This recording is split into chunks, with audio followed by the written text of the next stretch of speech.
Oi, gente, bora lá para mais uma aula. Continuando a apostila, página 10. Expressão numérica como sujeito de oração. Leia o título e o parágrafo de uma notícia observando o uso de numerais no sujeito. Realize as atividades de 23 a 26. Então, 70% dos leitores de jornais online postam conteúdo na internet. Hoje, 37% da população lê jornal diariamente nas principais regiões metropolitanas do país. Segundo os dados da Target Group Index, desse total, 11% já fazem a leitura virtual dos meios e o número de leitores exclusivamente online chega a 1,5 milhão de pessoas. Então, exercício 23.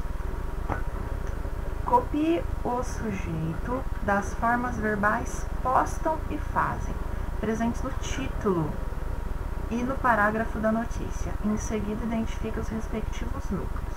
Então, o que vocês vão fazer? Primeira coisa, vocês vão olhar lá no título, aonde aparecem os termos postam e fazem. Então, quem posta, gente? Qual que é o trechinho que vocês vão colocar? Quem faz? O que eles fazem? Então, ó, no título, 70% dos leitores online postam conteúdo na internet. Então, aqui, ó, já tem o trecho.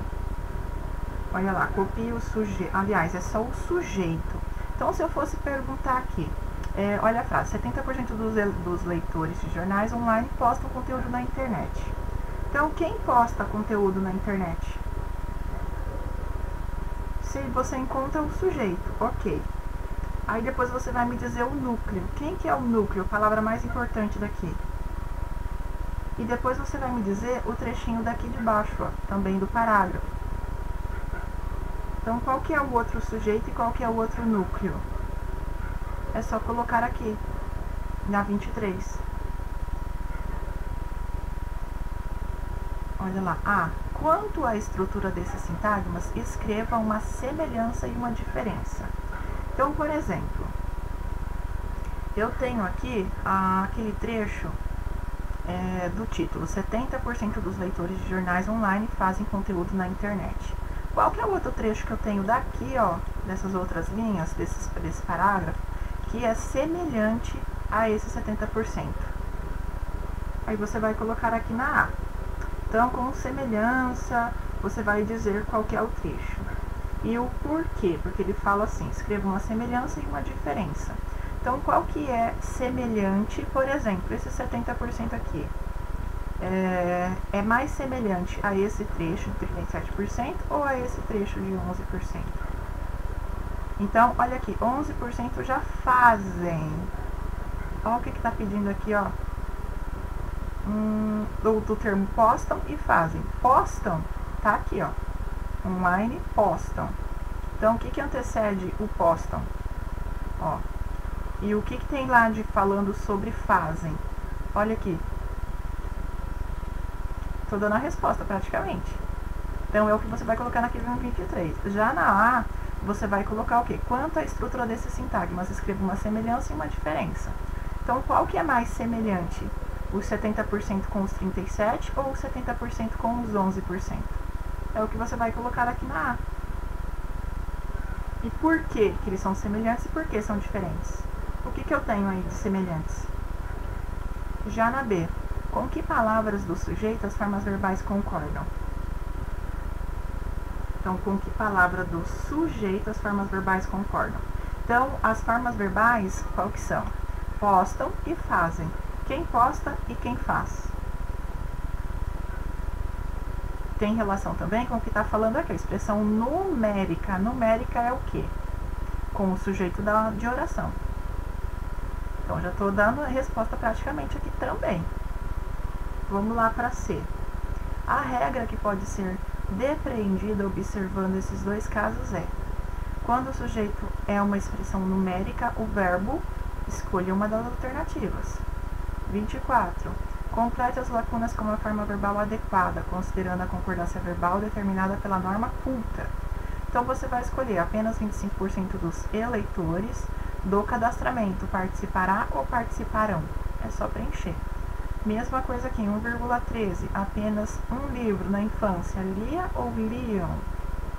Menos de 2%. Realizou ou realizaram os exames prescritos? Só preencher. 25. Qual é o sujeito da forma verbal lê? Encontrada na primeira oração do parágrafo. Então, qual é o sujeito da forma verbal lê? Quem que lê? Encontrada na primeira frase do texto. Então, nessa primeira frase aqui, ó, do texto. Olha lá. Quem que lê jornal, ó? Já tá dizendo aqui. É só preencher aqui. Nada 25. Ok. Aqui, ó. Ah, não, essa primeira linha aqui. Ah, é outra, ó. A estrutura desse sintagma se assemelha à estrutura do sujeito 70% dos leitores de jornais online, ou 11%. Explique sua resposta. Então, a estrutura desse sintagma se assemelha, é semelhante à estrutura do sujeito 70% dos leitores de jornais online, ou 11%. Então, essa frase é mais semelhante a esse trecho ou a esse trecho aqui. E você vai explicar o porquê. B de bola. Por que o verbo que acompanha o sujeito 37% da população está no singular? Apresente uma hipótese. Então, por que 37% da população? Por que está no singular? Teria necessidade de estar no plural? Então, você vai explicar o porquê que está no singular. 26. As razões que determinam a concordância verbal com porcentagens são semelhantes às que determinam com expressões partitivas. Expressões partitivas é parte das palavras. Explique sua resposta. Então, as razões que determinam a concordância verbal com porcentagens são semelhantes às que determinam com expressões partitivas. Aí você vai colocar aqui, sim ou não. E vai explicar a sua resposta. Então, por que sim ou por que não? O que eu tenho aí? O que eu tenho de verbo? Ou ele está concordando com quem? Ele tem um especificador, por exemplo, ele está especificando algo, esse 37%? Aí você vai explicar aqui na 26. Vamos lá para a próxima. 27. O gráfico foi elaborado em uma pesquisa sobre o modo como habitantes jovens de Porto Alegre... Eita, que porcaria, isso aqui aparecendo toda hora. Vamos lá. O gráfico foi elaborado em uma pesquisa sobre o modo como habitantes jovens de Porto Alegre buscam informações. Leiam. Então, aqui, ó, 74% internet, 12,7% jornal, 6,1% televisão, 4,4% redes sociais, 1,7% rádio e 1,1% aplicativos no celular. O numeral inferior a 2, 1%, 1,4%, etc. Verbo no singular. Isso vale para porcentagens, outras expressões fracionárias, expressões numéricas com as palavras milhar, milhão, bilhão, trilhão, etc. no singular. Então, A. Qual das porcentagens expressam quantidades inferiores a 2? Então, vocês vão pegar daqui do gráfico quais são inferiores a 2. Só marcar aqui. Tá fácil, hein? E a B de bola. Levando em conta a sua resposta ao item anterior, responda. Quais das formas a seguir está ou estão corretas? Então, tem duas opções que vocês podem marcar aqui. Então, leiam com bastante atenção e respondam, ok? E a gente para por aqui e continuamos na próxima aula, no próximo vídeo, tá bom? Então, tchau e até a próxima!